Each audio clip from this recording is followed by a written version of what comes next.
Es curioso pensar en la energía sexual, ¿verdad? Si lo analizamos fríamente, es la fuerza más arrolladora que atraviesa el organismo humano. Ujú, totalmente. O sea, es literalmente la corriente que crea la vida, la que mueve el mundo entero. Y sin embargo, resulta fascinante, casi diría que cómico si no fuera tan sumamente trágico, claro.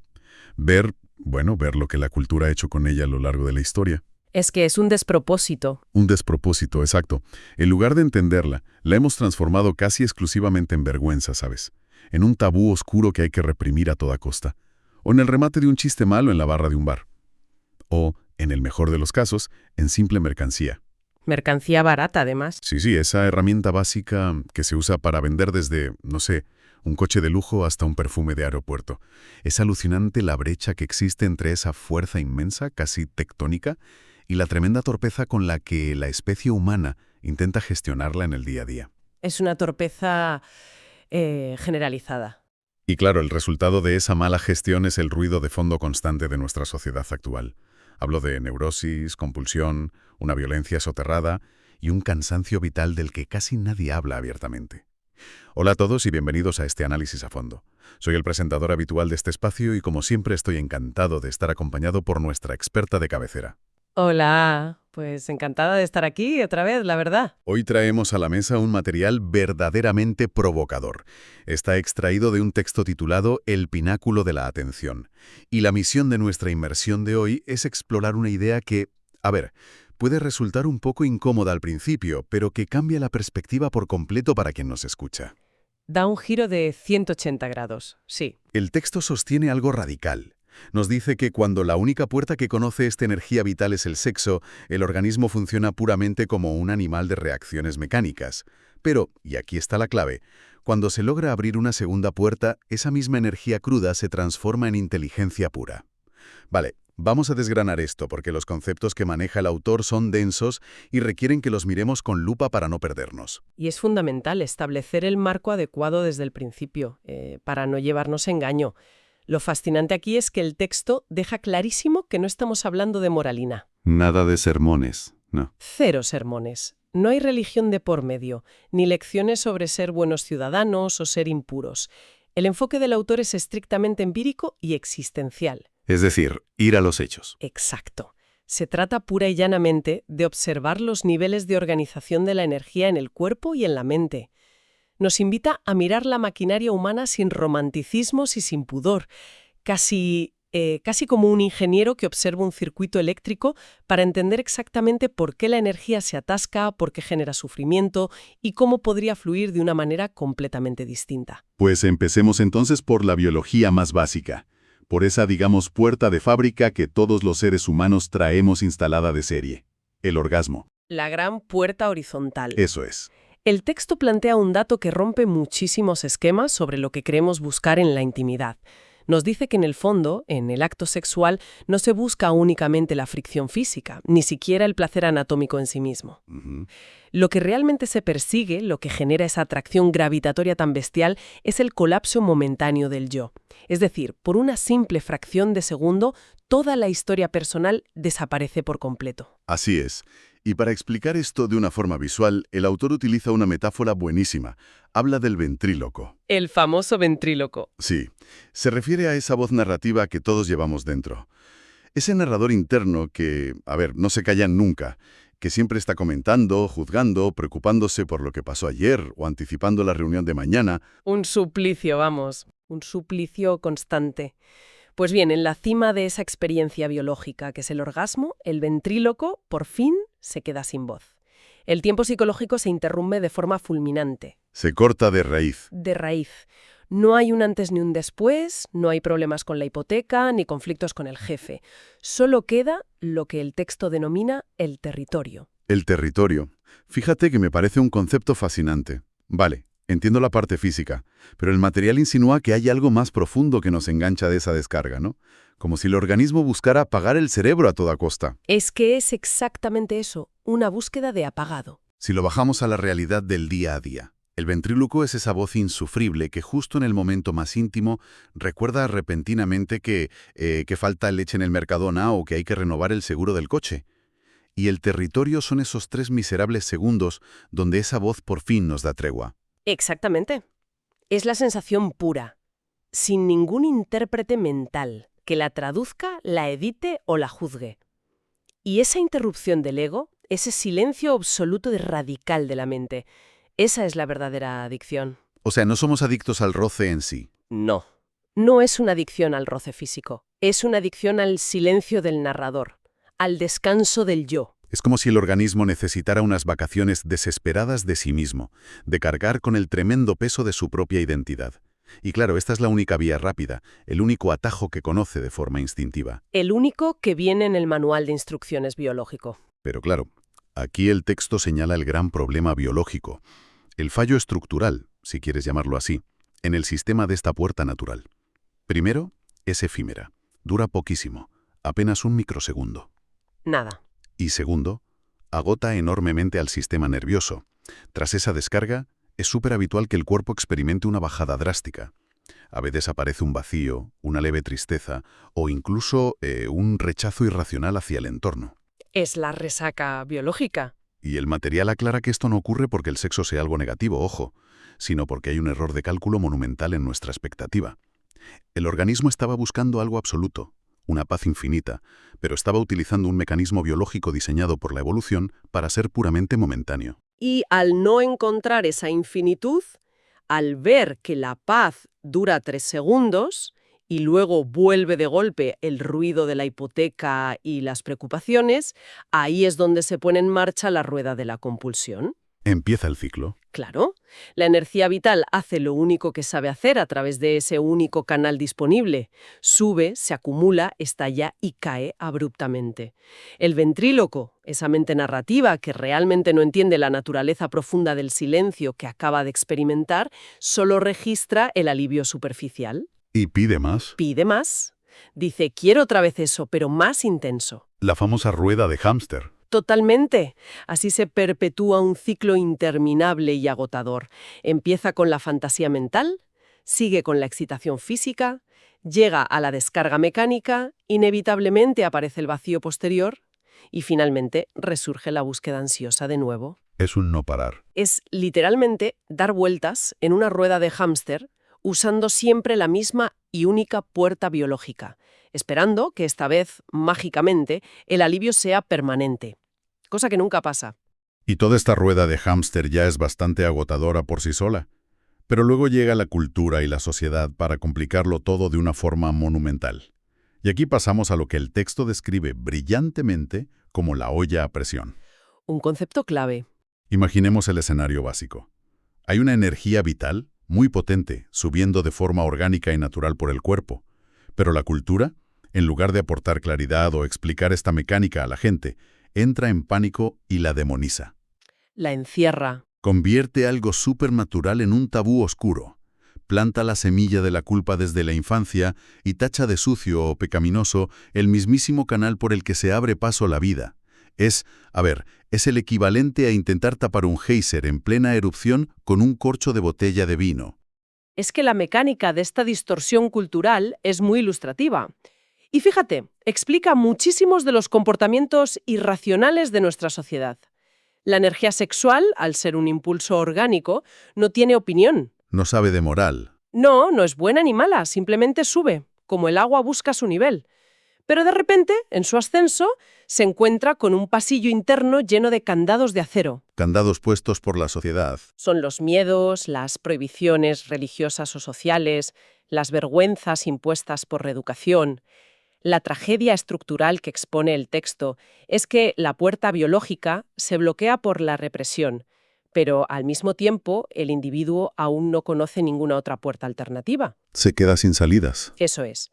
La energía vital no puede salir por su cauce natural, pero evidentemente tampoco puede evaporarse ni desaparecer en la nada, porque la energía no se destruye, así que empieza a buscar grietas en la pared. Las famosas filtraciones. Y el material enumera manifestaciones de esas grietas que, la verdad, si nos fijamos bien, las vemos todos los días a nuestro alrededor. En la oficina, en la calle o en Internet. Continuamente. Esa energía vital, Al ser reprimida y no transformada, se pudre y se filtra en forma de compulsiones pornográficas insaciables. Se manifiesta en fantasías obsesivas que no dejan al individuo vivir en paz o en un cinismo constante. Ese es un ejemplo perfecto. Ese compañero de trabajo que hace chistes continuos y despectivos sobre cualquier cosa que huela a romance, a intimidad o a vulnerabilidad real, en el fondo es pura energía atascada buscando una salida torpe. Es un mecanismo de defensa puramente reactivo. Hay una reseña textual en el material que me parece la metáfora definitiva de este problema. Dice, cerrar una puerta sin abrir otra convierte la casa en una olla a presión. El intento histórico de la humanidad de vencer a la biología a base de pura represión moral no crea personas virtuosas, crea literalmente seres humanos rotos y neuróticos. Porque ese intento represivo convierte al ventríloco, a esa pequeña mente pensante, en un guardián carcelero. Un carcelero que tiene que vigilar constantemente a una fuerza que es infinitamente más antigua y mucho más poderosa que él. Es una batalla perdida de antemano. Absolutamente perdida. Es una fuerza que la mente ni comprende ni puede anular, por mucho que lo intente. Esto genera una tensión interna que es insoportable a largo plazo. Una violencia difusa que se va acumulando día tras día bajo la superficie del personaje respetable y cívico que todos construimos para poder convivir en sociedad. ¿Y esa olla a presión interna, esa violencia acumulada bajo el traje de ciudadano ejemplar, nos lleva a uno de los puntos más crudos e impactantes del análisis? Porque claro, ¿qué pasa cuando sacamos a ese animal reprimido de su casa y lo metemos en medio de una multitud? Ahí viene la explosión. El autor pone ejemplos que francamente ponen los pelos de punta por la precisión con la que describen la actualidad. Los disturbios callejeros incontrolables, las guerras, los linchamientos públicos o incluso esas multitudes enfurecidas en estadios deportivos donde de golpe se pierde por completo la percepción de que el equipo rival está formado por seres humanos que sienten y padecen. Es que si conectamos esto con la perspectiva general de la psicología de masas, el texto nos da la clave exacta de por qué ocurre este fenómeno de forma tan repetitiva en la historia. ¿Por qué perdemos el control en grupo? En estas situaciones de alta intensidad colectiva se forma lo que el autor denomina un enjambre psíquico. En la masa, el peso insoportable de la responsabilidad personal se diluye casi por arte de magia. Claro, como estamos todos, nadie es culpable. Exacto. El personaje cívico, ese traje cultural lleno de modales y corrección política del que hablábamos, de repente se relaja, se desabrocha y cae al suelo. Es entonces cuando el animal biológico, que ha estado viviendo encadenado y frustrado bajo décadas de represión, aprovecha el mínimo resquicio para salir a la luz y respirar. Y sale de la forma más destructiva, primitiva y caótica posible. A lo bestia. Porque el ciudadano que ayer pagaba religiosamente sus impuestos, que reciclaba el cartón y saludaba cordialmente en el ascensor, ese mismo individuo, inmerso de pronto en ese enjambre psíquico, se descubre a sí mismo insultando, humillando, destrozando mobiliario urbano o incluso agrediendo físicamente. Y siempre hay una justificación a posteriori. Y la coartada siempre es la misma, efectivamente. Cuando vuelve a casa y el ventríloco recupera el control de nuevo, la excusa automática es «no era yo, era la gente». O nos dejamos llevar todos. O fue la tensión extrema de la situación. Es la excusa perfecta para no mirar la propia sombra. Claro, la máscara colectiva de la multitud actúa como un salvoconducto ideal para tomarse lo que el texto llama, con una ironía bastante oscura, unas vacaciones breves de humanidad. Vacaciones de humanidad, de la marinera con la frase. Es dura, sí. Lo que estas explosiones demuestran a nivel empírico es que el barniz de la cultura humana es extremadamente delgado. Rascas un poco y el animal reprimido sigue ahí debajo, intacto y furioso. A la espera. A la espera, sí. Cuando la energía vital no ha sido verdaderamente comprendida ni transformada a un nivel íntimo e individual, es inevitable que encuentre su salida más rudimentaria y violenta en cuanto la presión social externa o el miedo al castigo desaparezcan temporalmente. Llegados a este punto, si el material se quedara solo en este diagnóstico de la represión y la violencia, la inmersión de hoy sería de un pesimismo absoluto para nuestra audiencia. Sería desolador. Pero afortunadamente, aquí es donde la cosa se pone realmente interesante, porque el texto no se limita a señalar el incendio, sino que introduce la solución, la salida a este laberinto evolutivo. Nos habla de la segunda puerta.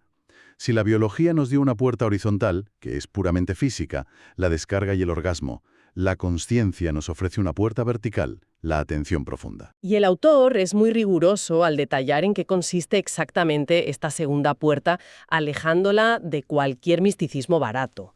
No es un concepto abstracto ni inalcanzable, es la capacidad física y mental de permanecer totalmente presentes con la propia energía vital. Estar con ella, sin más. Consiste en sentir esa fuerza intensa cuando sube por el organismo, pero sin ceder a la necesidad automática e inmediata de buscar su descarga hacia el exterior. Sin reaccionar. Sin reaccionar. Se trata de permitir que esa tremenda vitalidad recorra el sistema nervioso sin que el ventríloco se apropie de ella al instante para convertirla en una historia, en una fantasía morbosa o en una urgencia que hay que resolver ya mismo. Y el texto hace una comparación crucial que lo cambia todo. Nos dice que esta segunda puerta, cuando se cruza mediante esa atención profunda, tiene una cualidad que es idéntica a la mejor versión de la primera puerta. El peso del ego se afloja, el implacable reloj psicológico se detiene por fin y aparece esa conexión pura con el momento presente, con el famoso territorio. Se llega al mismo silencio. Pero, y este es un pero gigantesco, lo hace sin los devastadores efectos secundarios. Es decir, esta atención no consume al cuerpo como si fuera carbón arrojado a un horno.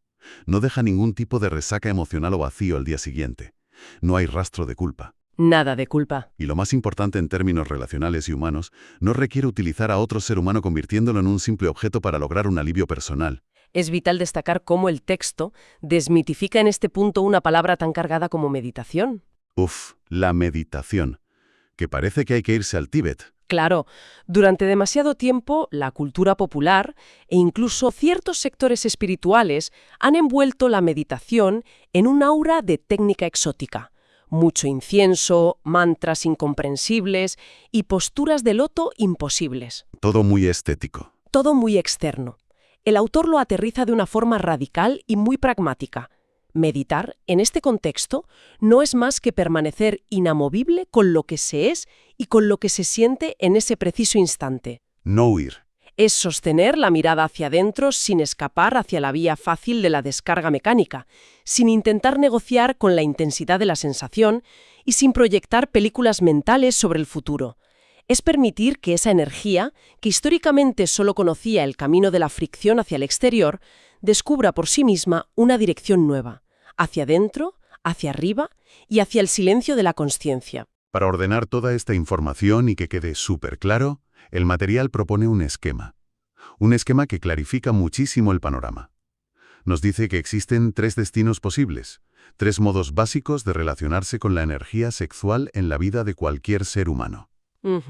Los 3 caminos. El primero es la descarga mecánica, la rueda del hámster de la que hablábamos al principio. La fuerza sube, explota buscando el alivio temporal, cae, deja vacío y vuelta a empezar. El segundo es la represión neurótica, que consiste en declarar a la propia energía vital como enemiga íntima y encerrarla bajo llave para crear esa olla a presión llena de violencia difusa. El camino de la neurosis. Y el tercero es lo que el autor bautiza como la combustión consciente, que es de lo que estamos hablando ahora. Me encantaría que profundizáramos un poco más en la mecánica exacta de esta combustión. La combustión consciente es el núcleo absoluto de esta transformación existencial. El proceso ocurre cuando la fuerza vital comienza a subir por el cuerpo, ya sea impulsada por un estímulo o de forma natural. Pero esta vez la atención plena del individuo la acompaña paso a paso. Como un observador. Como una presencia constante. No se reprime, por supuesto, no se niega su existencia, pero tampoco se expulsa mecánicamente. Se le da un espacio interno inmenso para que recorra el organismo en su totalidad. Se le deja espacio para respirar. El texto describe de forma muy gráfica cómo esta energía empieza a encender centros perceptivos que la simple fricción genital desconoce por completo. Toca el pecho, abre la garganta, ilumina la cabeza, agudiza la sensibilidad de la piel y se integra de manera profunda en la respiración. A ver, fíjate, si alguien escucha esto de que la energía ilumina la cabeza o abre el pecho, igual piensa que estamos vendiendo humo esotérico, que nos hemos puesto místicos de golpe. Vamos. Sí, puede sonar a eso si no se entiende bien. Bajemos esto a la tierra, a la pura realidad neurológica y sensorial para el oyente más escéptico. ¿Cómo se traduce esto en el día a día? El autor insiste en que no hay nada de mágico en esto. La materia prima sigue siendo exactamente la misma. esa corriente eléctrica fundamental que arranca en lo más bajo del cuerpo físico. Es biología pura. Pero al cambiar la dirección de la atención, la energía no desaparece, sino que se refina.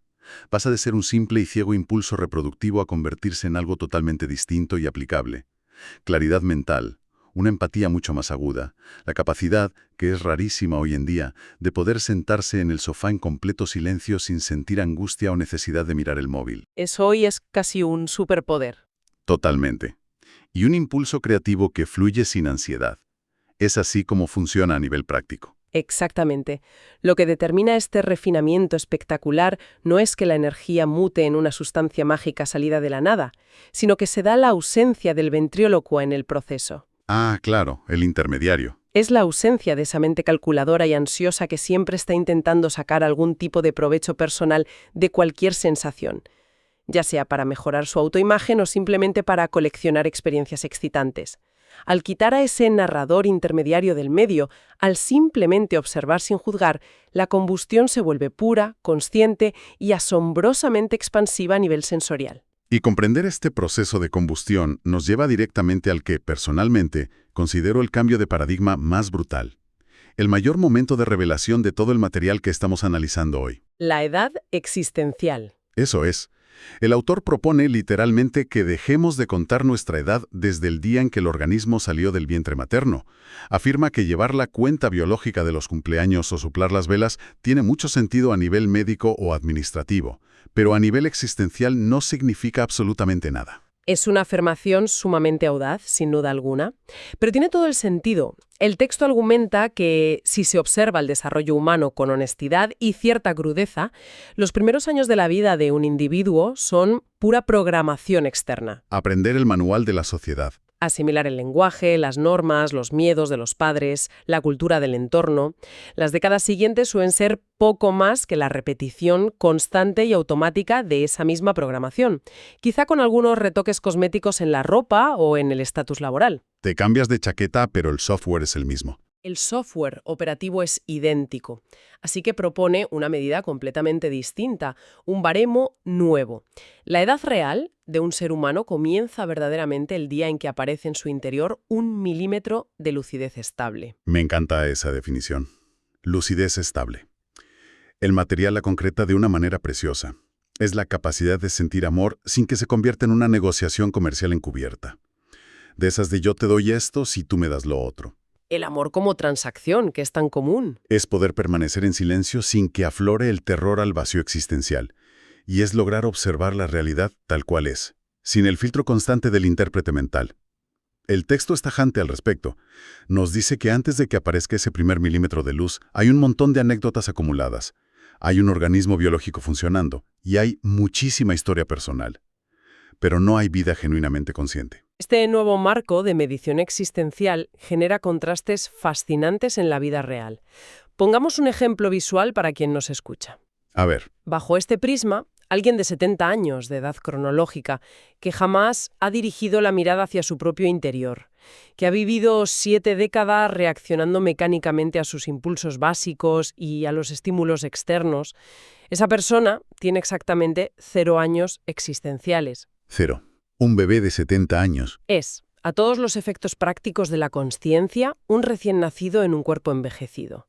Por el contrario, un joven de 20 años que ya ha empezado a detectar cómo funciona su ventríloco interno, que se da cuenta de sus trampas y que cada vez le cree menos a esa voz narrativa. Que ya no se traga sus propias excusas. Ese joven tiene en realidad mucha más edad, madurez interna y peso específico que multitud de ancianos supuestamente venerables. Y claro, al enfrentarnos a esta idea tan disruptiva, el ventrílocuo, sintiéndose profundamente amenazado por este cambio de reglas, dispara inmediatamente todo su arsenal de excusas para aplazar el trabajo interno. Se defiende como gato panza arriba. El texto recoge frases clásicas que, admitámoslo, nos pasan por la cabeza a todos en algún momento. Aún es demasiado pronto para pensar en estas cosas tan profundas. Soy joven y primero tengo que vivir la vida, acumular experiencias y divertirme. O yéndonos al otro extremo. Ya es demasiado tarde para mí. Ya soy mayor, estoy hecho así, y a estas alturas del partido no puedo cambiar mi forma de ser. Esto plantea una cuestión importante sobre la disponibilidad real de la segunda puerta. Todas esas excusas que mencionas son solo el mecanismo de defensa temporal y predecible de la mente narrativa, que se resiste a perder su papel protagonista. No quiere soltar el mando. Para nada. La realidad empírica que defiende el autor es infinitamente más compasiva y directa. Mientras el cuerpo físico siga respirando, mientras exista la capacidad neurológica básica de sentir, e incluso mientras el pensamiento siga produciendo su ruido habitual de fondo, el territorio del que habla el texto sigue estando ahí, intacto y disponible. No caduca. No. La capacidad inherente de abrir la puerta de la atención profunda y cambiar la dirección de la mirada del exterior hacia el interior está presente en cualquier instante, sin importar en absoluto la fecha de nacimiento. Entonces, para ir aterrizando todas estas ideas, ¿qué significa todo esto para el día a día? ¿Cuál es la aplicación práctica de asimilar un conocimiento tan profundo y transformador? El texto concluye afirmando que alcanzar este pináculo de la atención supone que la eterna guerra interna termina por fin. Se firma la paz. El organismo humano deja de estar peleado consigo mismo. Se integra la animalidad biológica con naturalidad, en lugar de seguir escondiéndola vergonzosamente bajo la alfombra del decoro social. Y al hacerlo, se disuelve de raíz toda esa agresividad y violencia acumulada de la olla a presión. Es una liberación brutal. Y el resultado práctico es asombroso. De repente, el individuo ya no necesita generar dramas constantes en sus relaciones, ni buscar compulsivamente la juerga destructiva del fin de semana, ni recurrir a abrir otra pestaña de pornografía de madrugada para sentir que su vida tiene algún tipo de intensidad. Ya no necesita esos parches. Porque descubre, a través de su propia experiencia, que la intensidad absoluta, la verdadera descarga eléctrica vital, reside en el simple, puro y desnudo hecho consciente de estar vivo en este preciso instante. Ese es, sin lugar a dudas, el gran salto evolutivo que resume todo el texto. Es una inversión fundamental en la arquitectura del sufrimiento humano. Un cambio de cimientos. Totalmente. El objetivo final que plantea el autor no es en absoluto convertirse en un santo iluminado aislado en una cueva, ni transitar de un estado artificial de impureza a otro de supuesta perfección moral intocable. La inversión crucial es comprender que, cuando se logra sostener esta combustión consciente, la vida de la persona ya no gira desesperadamente alrededor de la consecución del sexo y la descarga. Deja de ser el centro neurótico de todo. Por el contrario, es la inconmensurable fuerza de la energía sexual la que pasa a girar alrededor y al servicio de la vida misma, alimentando la lucidez, la creatividad y la ternura real, en lugar de alimentar el ruido, la neurosis y la compulsión. Es pasar definitivamente de ser esclavos de la descarga biológica inconsciente a ser dueños de una combustión existencial consciente. Es un material denso, tela marinera, pero que cambia la perspectiva de la vida desde la raíz más profunda. Para terminar nuestra inmersión de hoy, y basándonos en esa fascinante idea de la edad existencial, me gustaría plantear un último escenario. Adelante. Una reflexión final para que quien nos escucha pueda rumiarla tranquilamente mientras sigue con su día. Imaginemos por un momento un experimento mental radical a nivel global. ¿Qué pasaría si mañana, de repente, nuestra sociedad dejara de exigir el carnet de identidad o la fecha de nacimiento para otorgar poder, influencia, puestos directivos o responsabilidad legal? Sería un caos absoluto para las estructuras actuales, claro. Desmontaría todo lo que damos por sentado sobre la autoridad y la experiencia. Totalmente. Imaginemos que en su lugar tuviéramos un sistema que midiera infaliblemente a las personas por su verdadera edad existencial, por ese nivel de lucidez estable, de empatía real y de silencio sin miedo del que hemos estado hablando. Si aplicáramos ese rasero invisible a nuestro mundo actual, ¿cómo cambiaría drásticamente toda la jerarquía de nuestra sociedad? Le daría la vuelta a todo. ¿A quiénes empezaríamos a considerar realmente como los adultos responsables a cargo de nuestras comunidades, grandes empresas e instituciones? Y sobre todo, ¿a quiénes descubriríamos con auténtico terror o con enorme sorpresa que siguen siendo niños asustados y caprichosos en cuerpos de 70 años jugando a gobernar el mundo y tomando decisiones por todos nosotros? Es una pregunta que da bastante vértigo. Es una imagen muy poderosa para replantearnos a quién le damos verdaderamente autoridad, tanto en la sociedad como dentro de nuestra propia mente. Y con esta imagen colgada en el aire, nos despedimos por hoy, invitando a la audiencia a seguir observando con curiosidad su propio territorio, prestando una nueva atención a esa energía vital. Hasta nuestra próxima inmersión a fondo. Un saludo y muchas gracias por acompañarnos. Hasta la próxima.